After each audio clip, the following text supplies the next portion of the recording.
When you're traveling, finding a decent cup of tea is surprisingly difficult. Most hotel rooms offer little more than a generic tea bag and powdered creamer. To solve this, a small team of creators, with no background in food science, decided to build a premium all-in-one solution. The Jogruk Chai Box is the result. It's a polished kit that includes customized tea sachets, paper cups, and stirrers, all presented in a high-end package designed for the modern traveler. The tea hits the right flavor profile, and the packaging functions as intended. However, after totaling the invoices for specialized manufacturing and manual assembly and national shipping, the team found themselves selling the box for 249 rupees, despite the actual cost of production being significantly higher. The simplicity of the final product hides a series of logistical knots. In the world of physical goods, a sleek exterior often masks a deep layer of operational friction.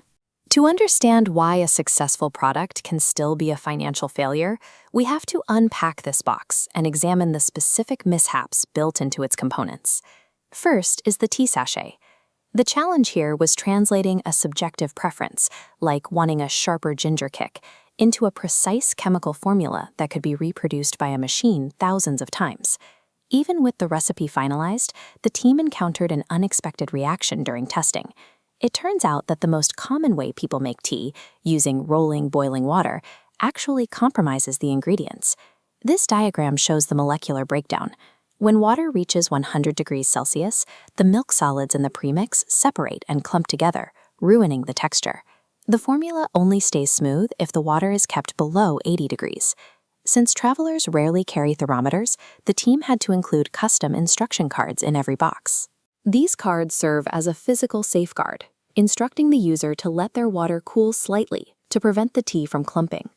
A physical product must survive the messy reality of a customer's kitchen, where a few degrees of temperature or a lifetime of brewing habits can override a lab-tested design. Then there is the paper cup. To maintain the intended flavor, the tea powder requires an exact ratio of 100 milliliters of water. The team ordered a batch of cups based on digital specifications and photos from a supplier. But when the shipment arrived, they found the cups were smaller than advertised. They filled to the brim at just 80 milliliters, leaving no room to stir the powder without the tea splashing over the sides. They had to write off the entire batch. The fix required ordering standard 130 milliliter cups and adding a custom-printed fill line to ensure the user added exactly 100 milliliters of water. In hardware manufacturing, a digital approval is only as good as the physical verification that follows. Without a tactile check, thousands of units can end up as wasted inventory.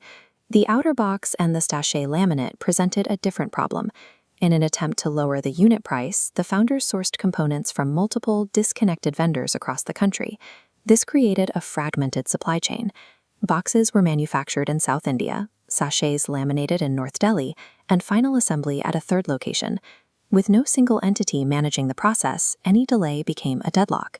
If assembly was late, vendors shifted blame to a partner whose materials hadn't arrived.